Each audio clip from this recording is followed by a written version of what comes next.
China Globbers. Chapter 4. The Hollow King Rises. There are kings who wear crowns, and kings who wear shadows. But the Hollow King wears time itself. Where the echo ended, the hollow began.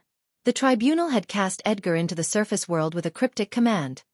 Find the fourth key. But no compass could guide him, no map dared name the place it lay. Mei Ling, now keeper of echoes, had vanished into the whispering straits. And deep in the underlayers of the earth, something ancient breathed once more. The Hollow King had awakened. If you love this channel, please like, share, and subscribe. Thank you. He was not born. He was remembered. And memory is a weapon.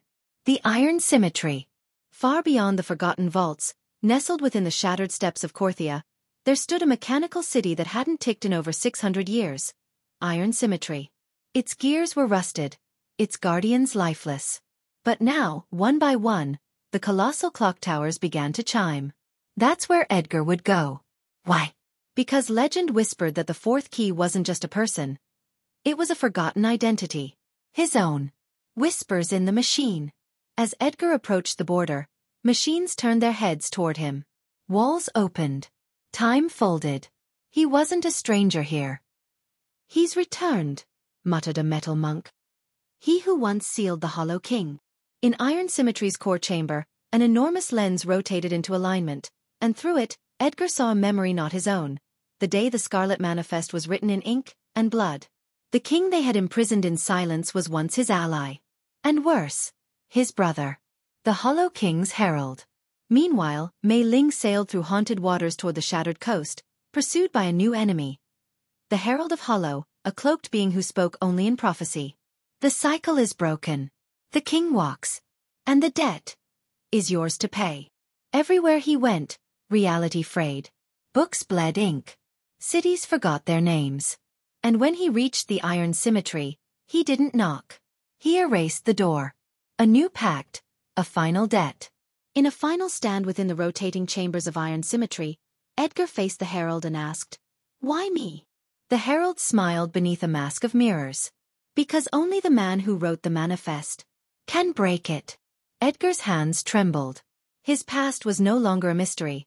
It was a weapon forged in betrayal. Now he had to choose. Unlock the final seal.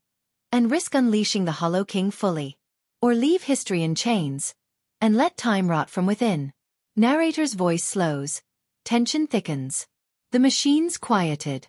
The ink froze mid-drip. And the Hollow King stepped through the lens. Not as a monster. Not as a ghost. But as a mirror of Edgar himself. China Globbers. Chapter 5. The Cartographers of Dust. Before there were kingdoms. Before there were Globbers. There were the ones who mapped the bones of the world. Where time leaves no footprints. After escaping Iron Symmetry, Edgar Wainwright, Mei Ling, and the remnants of the resistance found themselves on the edge of the Ash Barrens. A land unmarked by any map, because no cartographer dared return. But in the shadows of its wind-sculpted cliffs, an ancient guild had survived. The Cartographers of Dust. They were the first to draw the world, and the first to erase it. Each carried scrolls made from fossilized parchment. Each could walk backward through memory. Each guarded secrets that could unwrite the Scarlet Manifest. Like, share, and subscribe for more. The Dust Scroll. Mei Ling offered them something no outsider ever had. The half-seal of the Hollow King, engraved on her palm since birth. It pulsed with an ink no eye could see. They agreed to let her speak to the archive, a shifting temple made entirely of wind and echo. Inside, Edgar faced his greatest trial yet. Not a beast. Not a blade. But a vision of the world without him. Every map lies, whispered the archive. But some lies are necessary. He had been the scribe of the manifest. He had buried his guilt in time. Now he had to face it. The sand warps. The Hollow King had not rested. His herald had now awakened the shifting legion, an army of forgotten memories given flesh, formed from sand and old regret. Their footprints vanished as they marched. Their blades left no wounds, only absence. The cartographers realized too late. The war was not for territory, but for reality itself. Each lost battle erased entire cities from memory. They're redrawing the world, gasped May. And this time, we won't be in it. Edgar's choice. Deep within the archive, Edgar found a broken compass, once his, forged by the first cartographer.